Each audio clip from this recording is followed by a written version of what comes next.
مسئلہ ہے آپ صاحب، فقہ حنفی کا مسئلہ ہے۔ وہ کیا ہے کہ امام حنیفہ کا یہ مذہب فقہ حنفی کی کتابوں میں لکھا ہوا ہے۔ ہم یہ نہیں کہتے کہ امام حنیفہ کا مذہب تھا، ہم تو یہ جرأت جسارت کرنے اللہ کی پناہ مانگتے ہیں۔ یہ لوگ امام حنیفہ رحمۃ اللہ علیہ کو بدنام کرنے پر درپے ہیں جی، ایسی غلط اور بری باتیں امام صاحب طرف منسوب کرتی ہیں، شاید امام صاحب کے کبھی تصور میں بھی وہ نہیں آئی ہوں گی۔ ان میں سے ایک مسئلہ آپ سب یہ ہے کہ امام صاحب کہتے ہیں کہ زانیہ کی جو اجرت ہے، یعنی ایک زانیہ عورت ہے بدکار، وہ زنا پہ جو اجرت لیتی ہے امام حنیفہ کے نزدیک حلال ہے۔ یہ فقہ حنفی میں لکھا ہوا ہے۔ اچھا جی، یہ کون سی کتابوں میں سب یہ المبسوط کے اندر بھی لکھا ہوا ہے، البحر الرائق کے اندر بھی لکھا ہوا ہے، اس طرح فیض الباری کے اندر یہ حوالہ لکھا ہوا ہے، شامی کے اندر یہ حوالہ لکھا ہوا ہے جی۔ اچھا جی جی، میں آپ کو عبارت پڑھ سناتا ہوں۔ ایک جلبی عالم گزرے ہیں جو شرح وقایہ کا حاشیہ انہوں نے لکھا ہے، اچھا جی، ان سے علامہ انور شاہ کشمیری صاحب نے فیض الباری کے اندر ایک عبارت نقل کی ہے، ان اجرت الزانیتی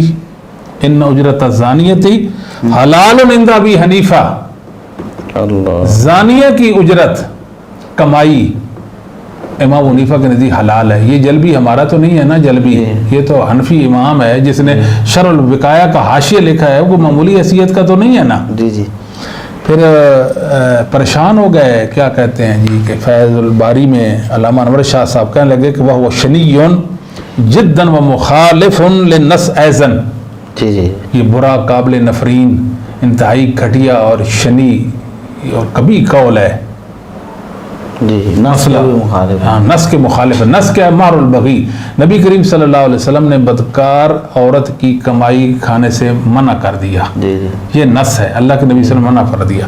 کہتے ہیں دیکھو جی غیر مقلد جو ہے نا جی ایسے ایسے کہتے ہیں، یہ گھمن صاحب نے کہا گیا، جی کہتے ہیں کہ غیر مقلد ان کو بات سمجھ نہیں آتی، اس طرح کی وہ بات کر دیتے ہیں۔ حالانکہ یہ ان اجرت الزانیہ حلال عند ابی حنیفہ ہم نے تو فیض الباری کے اندر پڑھ لیا نا کہ آپ کے جلبی صاحب کہتے ہیں جی جی، جو، تو گمن صاحب نے پھر جو ہے اس کا کچھ دفاع بھی کیا۔ اچھا، کہتا ہے کہ امام صاحب کا یہ جو قول ہے اس کا مطلب کیا ہے؟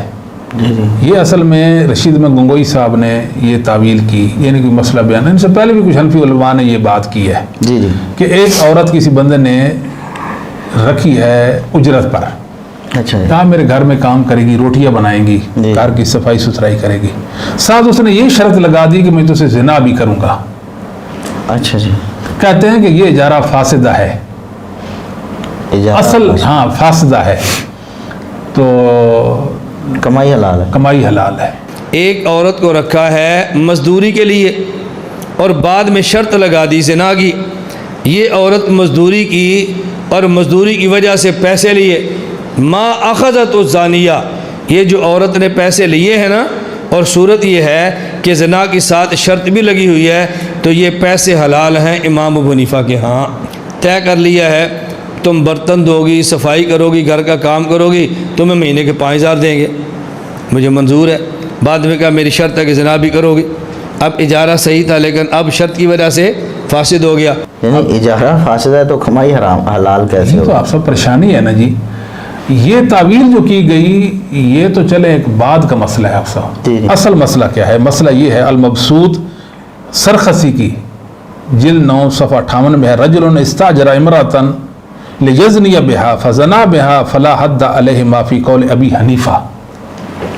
اچھا جی، ایک آدمی نے کسی عورت کو کرائے پہ لیا جی جی، تاکہ اس کے ساتھ زنا کرے، پھر اس نے اس کے ساتھ زنا کر بھی دیا، فلا حد علیہ ما عند ابی حنیفہ، امام ابو حنیفہ رحمہ اللہ تعالیٰ کے قول فی قول ابی حنیفہ، امام صاحب کے مطابق اس دونوں پر حد نہیں ہے۔ پوچھیں بھائی کیوں زنا کیا؟ بھائی پیسے دے کر رہا ہوں۔ کیوں زنا کروایا؟ مجبور تھی، پیسے لیے ہیں۔ کہتے لا حد علیہما فی قول ابی حنیفہ۔ اللہ، یعنی امام صاحب کے نزدیک کس طرح کی، امام صاحب کی طرف کس طرح کی باتیں انہوں نے منسوب کر دی ہیں۔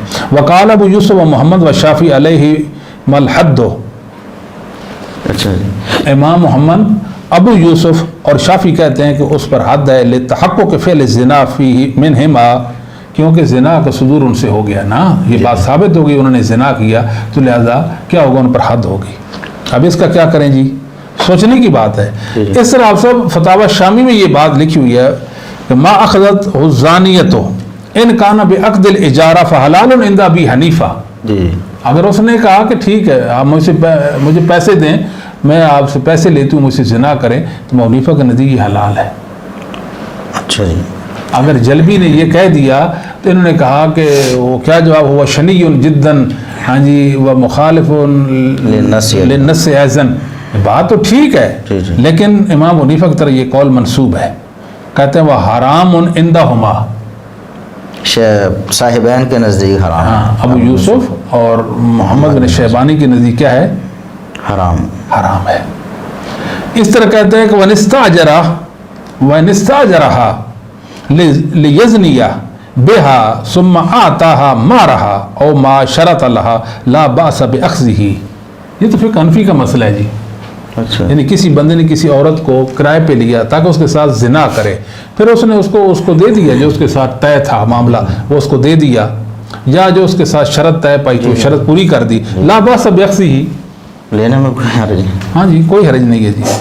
تو ہم حیران اس بات پہ ہیں کہ یہ مطلب کہ یہ زنا کے دروازے کھولنے والی بات ہے، بند کرنے والی بات نہیں ہے۔ امام صاحب کو بدنام کیا، غلط قول ان کی طرف منسوب کیے، اور پھر ان کا دفاع کرنے لگ گیا کہ نہیں ہمارے نزدیک تو ایسا نہیں ہے۔ یہ جو کہہ رہے ہیں سارے نا اجرت الزنا حلال عند ابی حنیفہ، یہ کون لوگ ہیں؟ یہ مقلدین ہیں، یہ بلا سوچیں نا جی۔ پھر آگے تعویل کر کے امام صاحب کا جو مذہب ہے اس کو مطلب کہ بچانے کی کوشش میں لگے ہوئے ہیں۔ اس کے علاوہ بھی کئی